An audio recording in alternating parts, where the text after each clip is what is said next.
దీనికి అంటే ధాత్రి పూజ. ఉసిరికి పూజ చేస్తారు.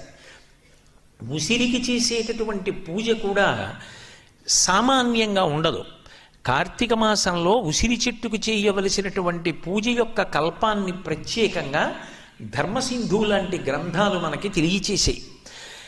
ఉసిరి చెట్టు ఎక్కడ ఉంటుందో అక్కడికి వెళ్ళి ఆ ఉసిరి చెట్టు దగ్గర నిలబడి దాని యొక్క మొదట్లో ఇంత పసుపో కుంకుమో అక్షతలో సమర్పించి ఉసిరి చెట్టుని ప్రార్థన చేస్తూ కొన్ని మాటలు చెప్తారు. ఇక్కడ మీరు ఒక విషయం గమనించాలి. యజుర్వేదంలో కూడా రుద్రాధ్యాయంలో ఒక మాట అంటారు, నమో వృక్షేభ్యో హరికేశాయోపవీతినే పుష్టానాం పతయే నమో నమో అంటారు. ఈ చెట్టు రూపంగా ఉన్న శివుడికి నమస్కారం, చెట్టు ఆకులుగా ఉన్న శివుడికి నమస్కారం, చెట్టు ఆకులలో ఆకుపచ్చతనంగా ఉన్న శివుడికి నమస్కారం అంటారు. అలా ఈ ధాత్రి రూపంలో